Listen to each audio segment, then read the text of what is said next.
almost December, and Jonas was beginning to be frightened. No, wrong word, Jonas thought. Frightened meant that deep, sickening feeling of something terrible about to happen. Frightened was the way he had felt a year ago when an unidentified aircraft had overflown the community twice. He had seen it both times. Squinting toward the sky, he had seen the sleek jet, almost a blur at its high speed, go past, and a second later heard the blast of sound that followed. Then, one more time, a moment later, from the opposite direction, the same plane. At first, he had been only fascinated. He had never seen aircraft so close, for it was against the rules for pilots to fly over the community. Occasionally, when supplies were delivered by cargo planes to the landing field across the river, the children rode their bicycles to the riverbank and watched, intrigued, the unloading and then the takeoff directed to the west, always away from the community. But the aircraft a year ago had been different. It was not a squat, fat-bellied cargo plane, but a needle-nosed, single-pilot jet. Jonas, looking around anxiously, had seen others, adults as well as children, stop what they were doing and wait, confused for an explanation of the frightening event.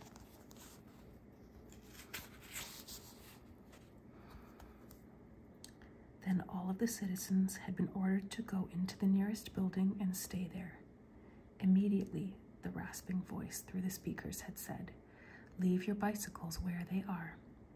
Instantly, obediently, Jonas had dropped his bike on its side on the path behind his family's dwelling.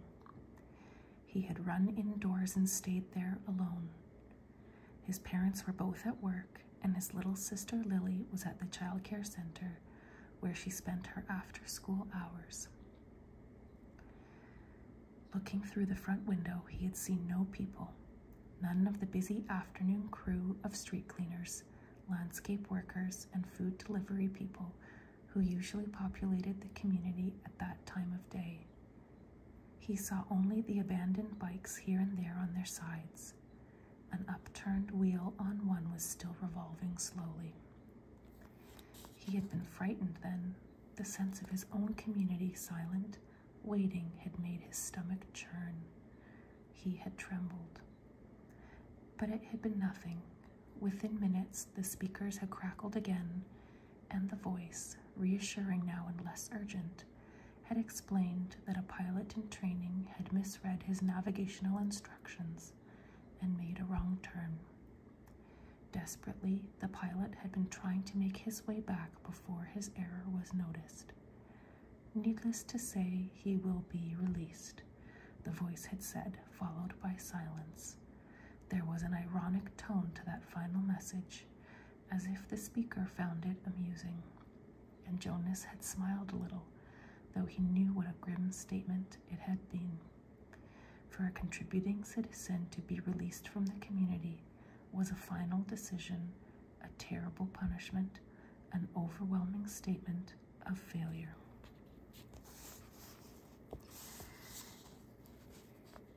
Even the children were scolded if they used the term lightly at play, jeering at a teammate who missed a catch or stumbled in a race. Jonas had done it once, had shouted at his best friend, "That's it, Asher, you are released," when Asher's clumsy error had lost a match for his team. He'd been taken aside for a brief and serious talk by the coach, had hung his head with guilt and embarrassment, and apologized to Asher after the game.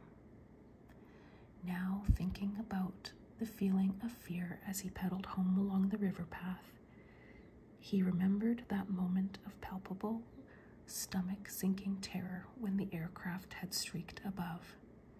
It was not what he was feeling now with December approaching. He searched for the right word to describe his own feeling. Jonas was careful about language, not like his friend Asher, who talked too fast and mixed things up, scrambling words and phrases until they were barely recognizable, and often very funny. Jonas grinned, remembering the morning that Asher had dashed into the classroom late as usual, arriving breathlessly in the middle of the chanting of the morning anthem. When the class took their seats at the conclusion of the patriotic hymn, Asher remained standing to make his public apology, as was required. I apologize for inconveniencing my learning community. Asher ran through the standard apology phrase rapidly, still catching his breath. The instructor and class waited patiently for his explanation. The students had all been grinning because they had listened to Asher's explanations so many times before. I left home at the correct time, but when I was riding along near the hatchery, the crew was separating some salmon. I guess I got distraught watching them. I apologized to my classmates, Asher concluded. He smoothed his crumpled tunic and sat down. We accept your apology, Asher. The class recited the standard response in unison. Many of the students were biting their lips to keep from laughing. I accept your apology, Asher, the instructor said. He was smiling. And I thank you because once again you have provided an opportunity for a lesson in language. Distraught is too strong an adjective to describe salmon viewing. He turned and wrote distraught on the instructional board. Beside it, he wrote distracted. Jonas, nearing his home now, smiled at the recollection, thinking still as he wheeled his bike into its narrow port beside the door. He realized that frightened was the wrong word to describe his feelings, now that December was almost here. It was too strong an adjective. He had waited a long time for this special December. Now that it was almost upon him, he wasn't frightened, but he was eager, he decided. He was eager for it to come, and he was excited certainly. All of the 11s were excited about the event that would be coming so soon. But there was a little shudder of nervousness when he thought about it, about what might happen. Apprehensive, Jonas decided. That's what I am. Who wants to be the first tonight for feelings? Jonas's father asked at the conclusion of their evening meal. It was one of the rituals, the evening telling of feelings. Sometimes Jonas and his sister Lily argued over turns over who would get to go first. Their parents, of course, were part of the ritual. They too told their feelings each evening, but like all parents, all adults, they didn't fight and wheedle for their turn. Nor did Jonas tonight. His feelings were too complicated this evening. He wanted to share them, but he wasn't eager to begin the process of sifting through his own complicated emotions, even with the help that he knew his parents could give. You go, Lily, he said, seeing his sister, who was much younger, only a 7, wiggling with impatience in her chair. I felt very angry this afternoon, Lily announced. My childcare group was at the play area, and we had a visiting group of 7s, and they didn't obey the rules at all. One of them, a male, I don't know his name, kept going right to the front of the line for the slide, even though the rest of us were all waiting. I felt so angry at him.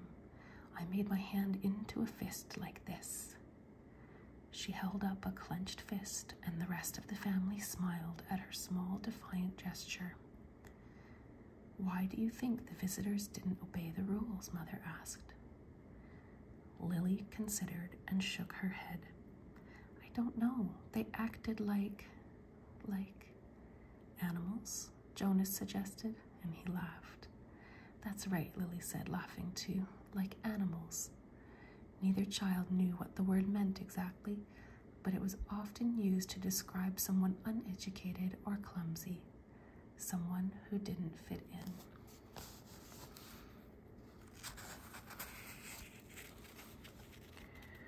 Where were the visitors from? Father asked. Lily frowned, trying to remember. Our leader told us when he made the welcome speech, but I can't remember. I guess I wasn't paying attention. It was from another community. They had to leave very early, and they had their midday meal on the bus. Mother nodded.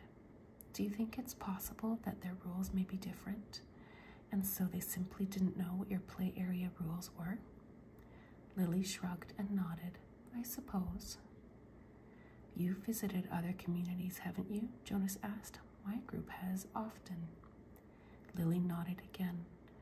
When we were 6s, we went and shared a whole school day with a group of 6s in their community. How did you feel when you were there? Lily frowned.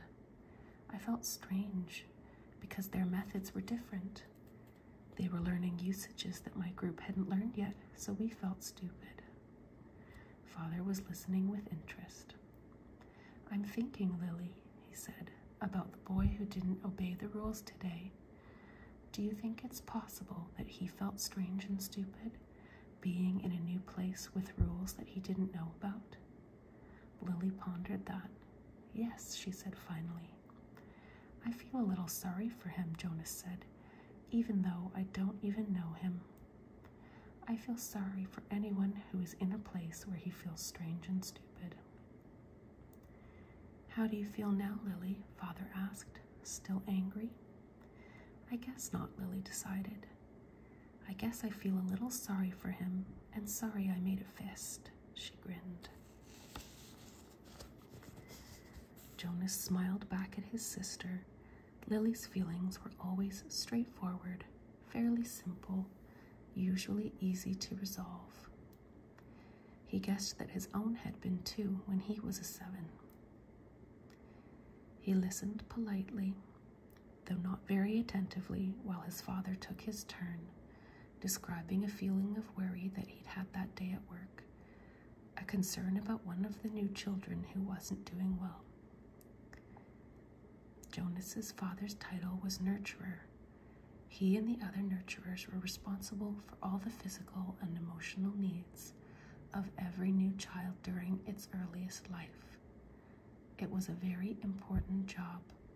Jonas knew, but it wasn't one that interested him very much. What gender is it? Lily asked. Male, said Father. He's a sweet little male with a lovely disposition, but he isn't growing as fast as he should, and he doesn't sleep soundly. We have him in the extra care section for supplementary nurturing, but the committee is beginning to talk about releasing him. Oh no, Mother murmured sympathetically. I know how sad that must make you feel. Jonas and Lily both nodded sympathetically as well. Release of new children was always sad because they hadn't had a chance to enjoy life within the community yet, and they hadn't done anything wrong. There were only 2 occasions of release which were not punishment. Release of the elderly, which was a time of celebration for a life well and fully lived, and release of a new child, which always brought a sense of what could we have done. This was especially troubling for the nurturers like Father, who felt they had failed somehow, but it happened very rarely. Well, said Father, I'm going to keep trying. I may ask the committee permission to bring him here at night, if you don't mind. You know what the night crew nurturers are like. I think this little guy needs something extra. Of course, Mother said, and Jonas and Lily nodded. They had heard Father complain about the night crew before. It was a lesser job, night crew nurturing, assigned to those who lacked the interest or skills or insights for the more vital jobs of the daytime hours. Most of the people on the night crew had not even been given spouses because they lacked, somehow, the essential capacity to connect to others, which was required for the creation of a family unit. Maybe we could even keep him, Lily suggested sweetly, trying to look innocent. The look was fake, Jonas knew. They all knew. Lily, Mother reminded her, smiling, you know the rules. 2 children, 1 male, 1 female, to each family unit. It was written very clearly in the rules. Lily giggled. Well, she said, I thought maybe just this once. Next, Mother, who held a prominent position at the Department of Justice, talked about her feelings. Today, a repeat offender had been brought before her, someone who had broken the rules before, someone who she hoped had been adequately and fairly punished, and who had been restored to his place, to his job, to his home, his family unit. To see him brought before her a second time caused her overwhelming feelings of frustration and anger, and even guilt that she hadn't made a difference in his life. I feel frightened too for him, she confessed. You know that there's no third chance. The rules say if there's a third transgression, he simply has to be released. Jonas shivered. He knew it happened. There was even a boy in his group of 11s whose father had been released years before. No one ever mentioned it. The disgrace was unspeakable. It was hard to imagine. Lily stood up and went to her mother. She stroked her mother's arm. From his place at the table, Father reached over and took her hand. Jonas reached for the other. One by one they comforted her. Soon she smiled, thanked them, and murmured that she felt soothed. The ritual continued.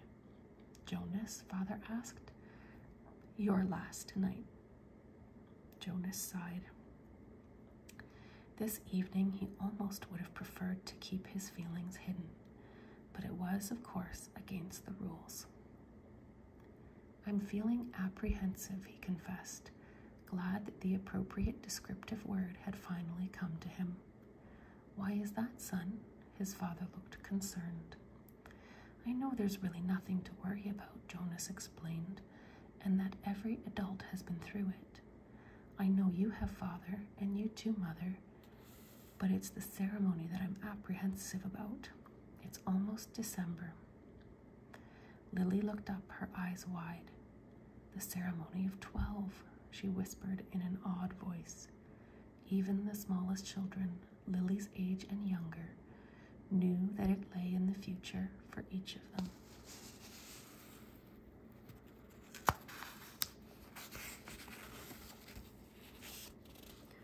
I'm glad you told us your feelings, Father said. Lily, Mother said, beckoning to the little girl. Go on now and get into your night clothes. Father and I are going to stay here and talk to Jonas for a while. Lily sighed, but obediently she got down from her chair. Privately, she asked. Mother nodded. Yes, she said. This talk will be a private one with Jonas.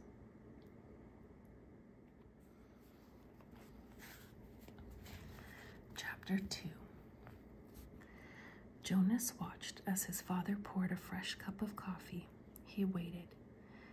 You know, his father finally said, every December was exciting to me when I was young, and it has been for you and Lily too, I'm sure. Each December brings such changes. Jonas nodded. He could remember the Decembers back to when he had become, well, probably a 4. The earlier ones were lost to him, but he observed them each year, and he remembered Lily's earliest Decembers. He remembered when his family received Lily, the day she was named, the day that she had become a 1. The ceremony for the 1s was always noisy and fun. Each December, all the new children born in the previous year turned 1. One at a time, there were always 50 in each year's group if none had been released. They had been brought to the stage by the nurturers who had cared for them since birth. Some were already walking, wobbly on their unsteady legs. Others were no more than a few days old, wrapped in blankets, held by their nurturers. "I enjoy the naming," Jonas said. His mother agreed, smiling. The year we got Lily, we knew, of course, that we'd receive our female because we'd made our application and been approved. But I had been wondering and wondering what her name would be. "I could have sneaked a look at the list prior to the ceremony," Father confided. "The committee always makes the list in advance, and it's right there in the office at the Nurturing Center. As a matter of fact," he went on, "I feel a little guilty about this, but I did go in this afternoon and looked to see if this year's naming list had been made yet. It was right there in the office, and I looked up number 36. That's the little guy I've been concerned about, because it occurred to me that it might enhance his nurturing if I could call him by a name. Just privately, of course, when no one else is around." "Did you find it?" Jonas asked. He was fascinated. It didn't seem a terribly important rule, but the fact that his father had broken a rule at all awed him. He glanced at his mother, the one responsible for adherence to the rules, and was relieved that she was smiling. His father nodded. "His name, if he makes it to the naming without being released, of course, is to be Gabriel. So I whisper that to him when I feed him every 4 hours and during exercise and playtime, if no one can hear me. I call him Gabe, actually," he said, and grinned. Gabe. Jonas tried it out. A good name, he decided. Though Jonas had only become a 5 the year that they acquired Lily and learned her name, he remembered the excitement, the conversations at home, wondering about her, how she would look, who she would be, how she would fit into their established family unit. He remembered climbing the steps to the stage with his parents, his father by his side that year instead of with the nurturers, since it was the year that he would be given a new child of his own. He remembered his mother taking the new child, his sister, into her arms, while the document was read to the assembled family units. New child 23, the name had read. Lily. He remembered his father's look of delight, and that his father had whispered, "She's one of my favorites. I was hoping for her to be the one." The crowd had clapped and Jonas had grinned. He liked his sister's name. Lily, barely awake, had waved her small fist. Then they had stepped down to make room for the next family unit. "When I was in 11, his father said now, as you are, Jonas, I was very impatient, waiting for the ceremony of 12. It's a long 2 days. I remember that I enjoyed the ones, as I always do, but that I didn't pay attention to the other ceremonies except for my sister's. She became a 9 that year and got her bicycle. I'd been teaching her to ride mine, even though technically I wasn't supposed to." Jonas laughed. It was one of the few rules that was not taken very seriously and was almost always broken. The children all received their bicycles at 9. They were not allowed to ride bicycles before then, but almost always the older brothers and sisters had secretly taught the younger ones. Jonas had been thinking already about teaching Lily. There was talk about changing the rule and giving the bicycles at an earlier age. A committee was studying the idea. When something went to a committee for study, the people always joked about it. They said that the committee members would become elders by the time the rule change was made. Rules were very hard to change. Sometimes, if it was a very important rule, unlike the one governing the age for bicycles, it would have to go, eventually, to the receiver for a decision. The receiver was the most important elder. Jonas had never even seen him that he knew of. Someone in a position of such importance lived and worked alone, but the committee would never bother the receiver with a question about bicycles. They would simply fret and argue about it themselves for years, until the citizens forgot that it had ever gone to them for study. His father continued, "So I watched and cheered when my sister Katya became a 9 and removed her hair ribbons and got her bicycle." Father went on, "Then I didn't pay much attention to the 10s and 11s, and finally, at the end of the second day, which seemed to go on forever, it was my turn. It was the ceremony of 12. Jonas shivered. He pictured his father, who must have been a shy and quiet boy, for he was a shy and quiet man, seated with his group, waiting to be called to the stage. The ceremony of 12 was the last of the ceremonies, the most important. I remember how proud my parents looked, and my sister too. Even though she wanted to be out riding the bicycle publicly, she stopped fidgeting and was very still and attentive when my turn came. But to be honest, Jonas, his father said, for me there was not the element of suspense that there is with your ceremony, because I was already fairly certain of what my assignment was to be." Jonas was surprised. There was no way really to know in advance. It was a secret selection made by the leaders of the community, the Committee of Elders, who took the responsibility so seriously that there were never even any jokes made about assignments. His mother seemed surprised too. "How could you have known?" she asked. His father smiled his gentle smile. "Well, it was clear to me, and my parents later confessed that it had been obvious to them too what my aptitude was.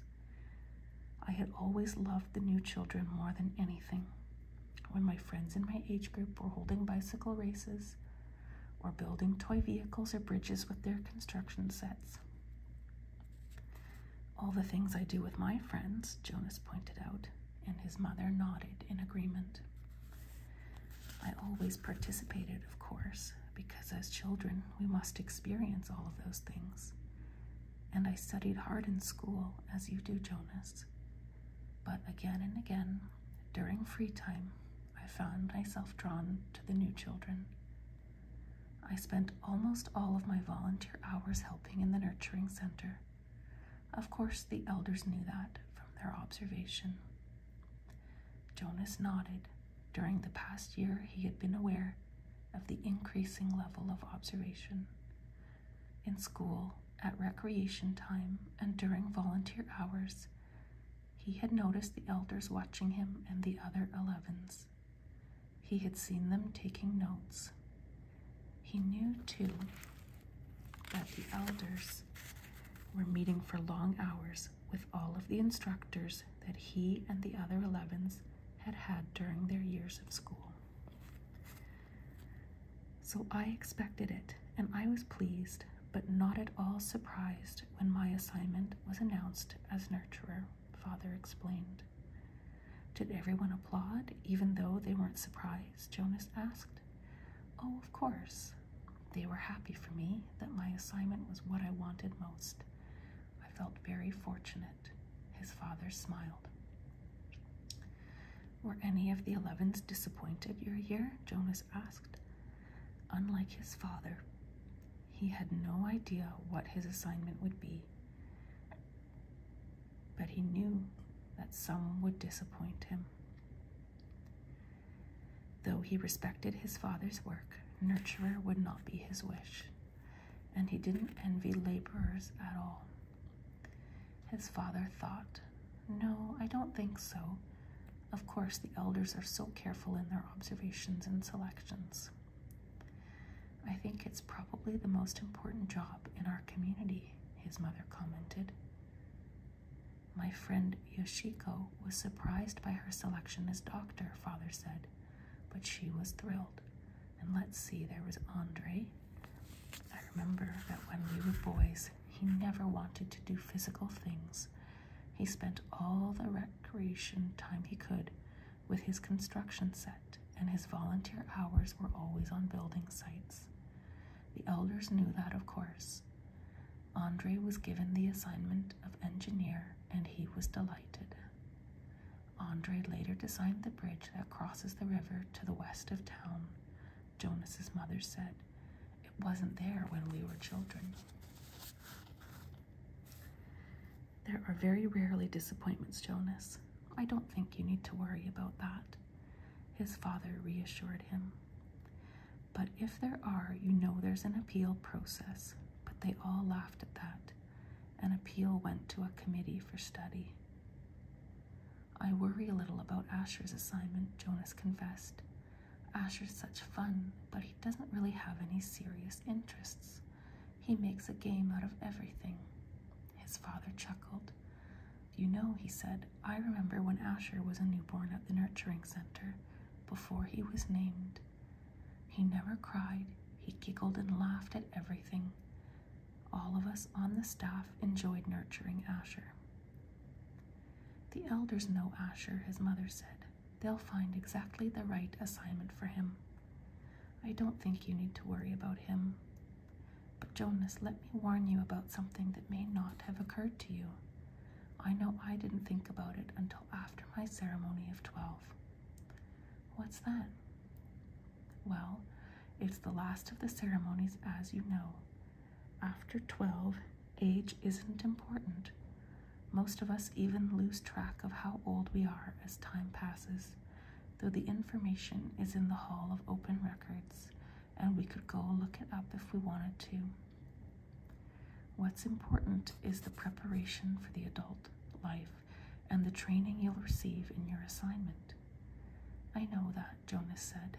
"Everyone knows that. But it means," his mother went on, "that you'll move into a new group, and each of your friends will. You'll no longer be spending your time with your group of 11s. After the ceremony of 12, you'll be with your assignment group, with those in training. No more volunteer hours, no more recreation hours, so your friends will no longer be as close." Jonas shook his head. "Asher and I will always be friends," he said firmly, "and there will still be school." "That's true," his father agreed, "but what your mother said is true as well. There will be changes." "Good changes, though," his mother pointed out. "After my ceremony of 12, I missed my childhood recreation, but when I entered my training for law and justice, I found myself with people who shared my interests. I made friends on a new level, friends of all ages." "Did you still play at all after 12? Jonas asked. "Occasionally," his mother replied, "but it didn't seem as important to me." "I did," his father said, laughing. "I still do. Every day at the nurturing center, I play bounce on the knee and peekaboo and hug the teddy." He reached over and stroked Jonas's neatly trimmed hair. "Fun doesn't end when you become 12. Lily appeared wearing her night clothes in the doorway. She gave an impatient sigh. "This is certainly a very long private conversation," she said, "and there are certain people waiting for their comfort object." "Lily," her mother said fondly, "you're very close to being an 8, and when you're an 8, your comfort object will be taken away. It will be recycled to the younger children. You should be starting to go off to sleep without it." But her father had already gone to the shelf and taken down the stuffed elephant which was kept there. Many of the comfort objects, like Lily's, were soft, stuffed, imaginary creatures. Jonas's had been called a bear. "Here you are, Lily Billy," he said. "I'll come help you remove your hair ribbons." Jonas and his mother rolled their eyes, yet they watched affectionately as Lily and her father headed to her sleeping room with the stuffed animal that had been given to her as her comfort object when she was born. His mother moved to her big desk and opened her briefcase. Her work never seemed to end, even when she was at home in the evening. Jonas went to his own desk and began to sort through his school papers for the evening's assignment. But his mind was still on December and the coming ceremony. Though he had been reassured by the talk with his parents, he hadn't the slightest idea what assignment the elders would be selecting for his future, or how he might feel about it when the day came.